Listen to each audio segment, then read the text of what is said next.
나름대로 이제 굉장히 몸부림을 치는 거죠. 지금 그 의사협회 회장을 하시는 분들도 아까 저 우리 방송에 나왔던 그 배진영 기자하고 같이 과거에는요. 네. 좌파 운동권하고 싸움을 하던 이 우파 진영의 인사였습니다.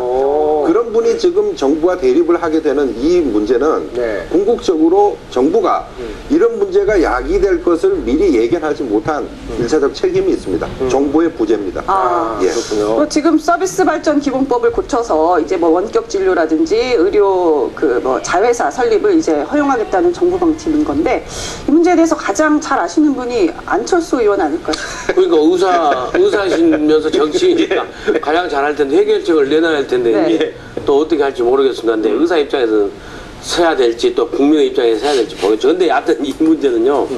결국에는 말씀하신 대로 원격 진료의 문제하고 그다음에 의료법인 자회사, 그러니까 서울대학병원은 특수법인이고 네. 연세대학병원은 의료법인이고 학교법인이죠. 학교법인이고 그래서 네. 의료법인이 아닌 그 중소지방에 있는 그 무슨 의원이라고 건물 크게 서 있는 그런 병원들이 경영난에 허되기 때문에 네. 그 병원들 안에서 자회사를 설립하도록 허용한다는 거예요. 네. 그러니까 의료기기 산업이라든지 의료 환자 숙박시설 사업이라든지 이런 걸 할 수 있게끔 해주는 이 두 쟁점인데 예. 의사협회에서는 그것은 원격 진료하면은 결국에 다 그 대형 병원으로 가버리고 하기 때문에 지방 아니 동네 의원이 몰락한다 네. 이런 주장이고요. 정부에서는 그렇지 않다. 오히려 동네 의원들이 초진하고 중간중간에 대면 진료를 하게끔 하는 전제하에서 하고 대형 병원에 못 가게, 대학병원에 못 가게 하는 전제가 있기 때문에 동네 의원이 몰락이 아니라 오히려 동네 의원들이 더 환자들이 더 많이 올 것이다. 예. 도움이 될 것이다. 네. 이거 지금 첨예하게 돼 있습니다. 그리고 그 자회사 설립 문제는 이 의료를 산업으로 보면 안 된다. 의료의 공공성과 그래서 자칫 잘못하다가는 대형 병원들이 사업화를 해가지고 네. 결국에는 의료 민영화로 가는 그런 길목이 될 수 있다라고 이제 의사협회에서는 얘기하고 그렇게 주장하죠. 예, 주장을 하고 정부에서는 절대 그게 아니다. 네. 그리고 국민들에게 이제 철도 민영화도 워낙 고되게 당해서요. 네. 이건 의료 민영화가 절대 아닙니다. 그건 아니고 단지 미래 먹거리를 위해서 관광사업, 의료사업 이런 그런 측면에서 더 활성화시키기 위해서 이렇게 하는 거 절대 국민 의료 서비스 질 저하는 없고 국민 부담도 없습니다. 라는 게 또 정부의 주장입니다. 예. 이 주장이 아주 첨예하게 엇갈리면서 오늘 이제 의사협회에서 네. 파업 여부를 결정을 하겠죠. 그렇죠. 그 조건부 하면 그렇게 되면 이제 또 이제 우리 대한민국이 또 난리 납니다. 아, 참. 예, 지금 그런 형국이 근데 평론가 이거 결론적으로 뭐 예. 일반 국민들이 보기에는 예. 또 건보 그 수가 올려달라 이런 거 아닙니까? 네. 결국은 어딘가에서 비용이 지금 더 추가되어야 원래 이 문제가 해결이 되게 돼 있습니다. 네. 사실은 그렇습니다. 네. 근데 아까 우리 민선생님 이야기하다시피 그 원격 진료 문제에서도 예. 정부가 개인 그 병원을 운영하시는 분들을 충분히 안심시킬 수 있는 설득을 했어야 돼요. 뭐냐면 원격 진료가 언뜻 보면 이런 겁니다. 우리가 진료했을 때는 문진이 있습니다. 네. 무릎 어디 아프세요? 아, 그렇죠. 들어보죠. 그다음 하나가 시촉타진입니다. 청. 네? 눈으로 보는 시진이 있어요. 네. 내시경도 시진입니다. 네. 네. 그다음에 촉진해서 손으로 만져보거나 눌러보죠. 의사 선생님 같은 때려보기도 하고.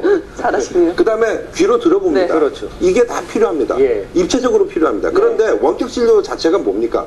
오직 시각에만 의존하는 방법이에요. 네. 나머지 영역에 대한 정보 수집이 불가능합니다. 네. 그러면 시각에 의해서 왜곡된 정보를 받아가지고 왜곡된 진료를 했을 때 법적 책임 누가 지느냐 이거죠. 이런 문제가 아주 산적하게 남아있는 겁니다. 예. 네. 그럼에도 불구하고 정부가 이걸 해야 되는 이유 중에 하나가 원격 진료를 잘 관리해서 끌고 가면 네. 이 의료 산업 전체를 포션을 크게 해서 우리 국가 전체의 경제력도 이제 키울 수 있는 기회로 보는 거지요. 예. 그렇다면 이 차제 이런 부분을 가지고 개인 병원 의사를 운영하는 특히 의사협회 회장이나 그 회장 밑에 있는 조직들에게 세세하게 설명을 해줄 필요가 있었습니다. 네. 그리고 시범 운영을 하자 해가지고 신뢰를 확보하는 노력도 있었어야 돼요. 근데 그게 전혀 없이 그냥 띄워놓고 나니까 이런 충돌이 생기는 거죠. 아니, 근데 그 원격 진료라는 것은 아까 말씀하신 대로 그냥 중증이나 이런 것이 아니라 만성질환자, 예를 들어서 그렇죠. 그 고혈압 약을 계속 타먹는 분들은 화상으로서 증상을 그게 물어보고 쉽지 않습니다. 이렇습니다. 늘 저는 이제 예를 들어서 고혈압 환자입니다. 예. 늘 약을 타먹었어요. 예. 근데 약간 어디가 이상합니다. 예. 다른 문제가 생길 수도 있는 거예요. 아, 그럴 수는 있죠. 그죠? 근데 그걸 원격 진료로 지금까지 해왔던 데이터만 가지고 판단을 하면 네. 다른 병이 생겼는지 안 생겼는지 판단할 수가 없는 겁니다. 오진의 확률이 거의 100% 나오는 거죠. 그럴 수밖에 없는 겁니다.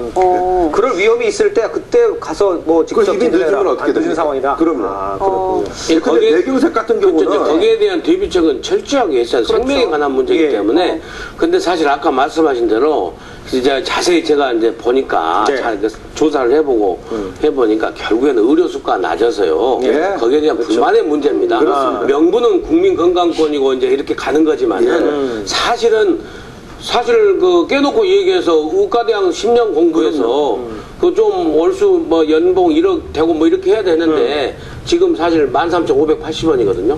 의료 수가가. 예. 그리고 더 깊이 보면은요. 이 당연지정제라고 해서 우리나라는 국민건강보험에서 의무적으로 해서 민간보험이 허용되지 않고 있지 않습니까? 그렇죠. 그게 결국에는 낮은 그 의료 수가를 받기 때문에 수입이 적기 때문에 의사들의 불만이 많죠. 그래서 그것을 사실은 눈 감아주기 위해서 네.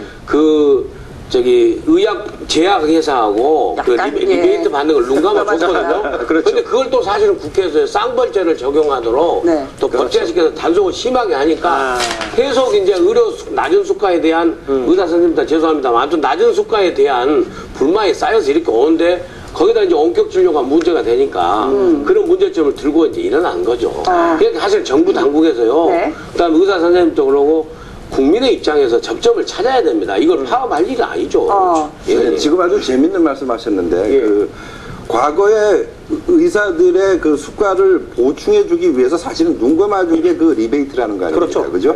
이런 게 있습니다. 네. 옛날에 그 영국 철학자 칸트가 존재하는 모든 것은 합당한 이유가 있다.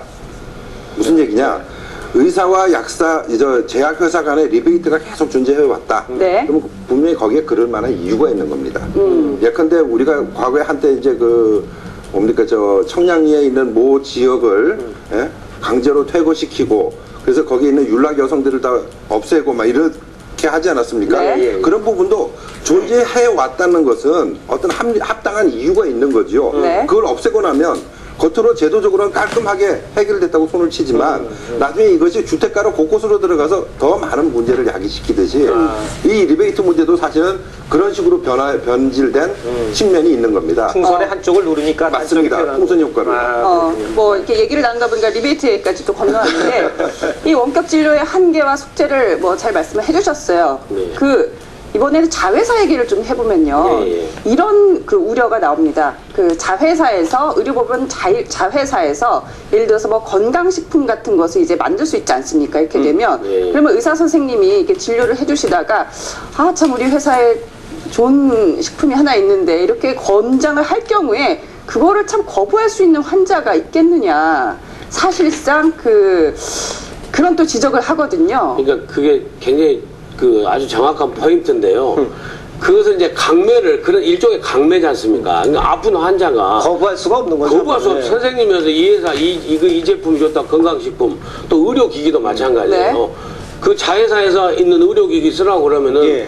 다른 회사 쓸 수가 없죠. 환자 입장에서. 야. 그러니까 사실은 아주 넓은 의미에서 강매가 되기 때문에 그걸 이제 정부 당국에서 얼마나 제도적으로 보완하느냐. 네. 문제인데요. 사실은 그것 때문에 또 병원마다 이해관계가 다른데 중소병원들은 좋다고 합니다 지금. 자회사 설립하고 좋죠. 병원의 경영 개선이 되기 때문에. 그렇겠죠. 이것도 뺏기고 근데 국민 입장에서 보면 예. 또 이걸 대형 병원들이 지방의 중소병원들을 다 사가지고 그 중소의료법인의 이름으로 자회사를 설립하면은 네. 전국적으로 지배하게 돼버리죠.